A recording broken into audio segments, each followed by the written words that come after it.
I am pretty bent over there, aren't I? Yeah, exactly. You can see your spine angle there, a bit rounded, a bit hunched. Yeah. Which again is going to restrict the amount of rotation you can make in the backswing, okay?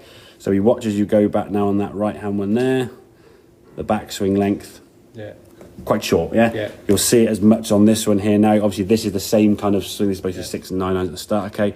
And you'll see how much rotation you don't have.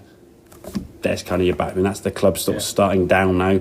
So your shoulder rotation has gone through 70 degrees-ish, I guess, maybe 65. And if we're looking to try and get it towards that, we're certainly short of where we want to get to, okay? And the arms, obviously, on this one here, not really getting that high relative to where you could. Now, this is the posture on this one here now. Better spine angle, hip spine angle, like also hip line kind of more in line with the shaft there, okay? Just a general, more athletic position, okay? And then the feeling now in terms of the practice swing is, okay, let's just turn as much as you possibly can. Make a big old kind of turn there. There you go. Get that club way up there. Yeah. Okay, which again looks a very, very good position there. You don't realise how far back it is, actually, do you? Exactly, yeah. I mean, again, that feels a big swing for you, okay? Right the way back, and that's just creating power.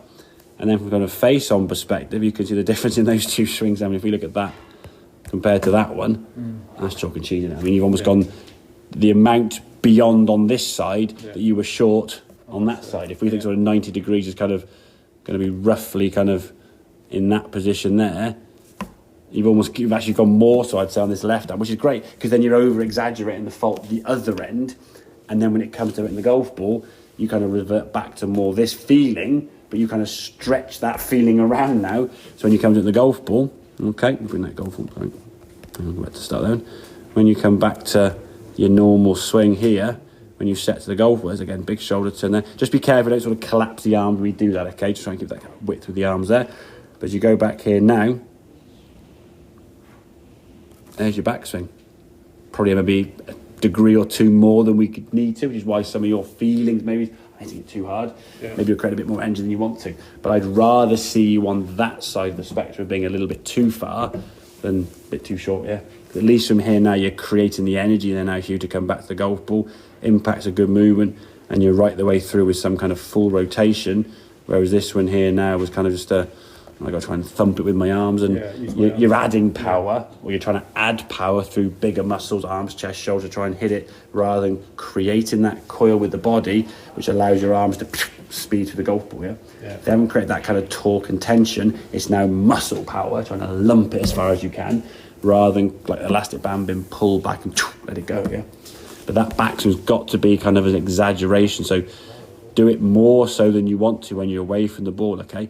But you can only get yourself back to there, which you prove you can get there if your back is straight enough. You probably couldn't get there from that position here, because your back just wouldn't. I mean, you might be able to get there, but it probably really hurt. If your back's in that rounded position here now, the top part of your back here is quite kind of hunched over, head down, chin's a bit tight in your chest, and just generally look quite cramped up here. Inability to rotate is going to restrict that, so you just go back shorter. So with nines and wedges, you kind of got an okay shot.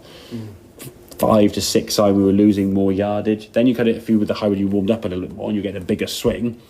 But we need to get that speed with all the clubs in the bag, so at least your yardage has got a good gapping.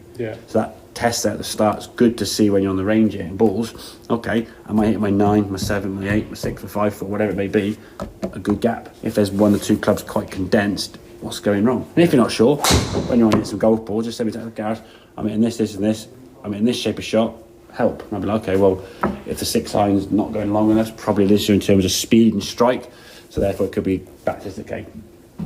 If we're hitting it too high or too low, it's really useful to watch. You might find too high with a 9 iron, you lose a lot of yardage, but too high with a 6 iron won't be. You might be a bit scoopy with it. So you're not losing much yardage with a 6 iron, but you're losing a lot with a 9 iron. So there's all these different reasons why some clubs go longer or shorter depending on the fault. It's not always like I'm swinging the club badly, so there's 9 irons good, the 6 irons bad.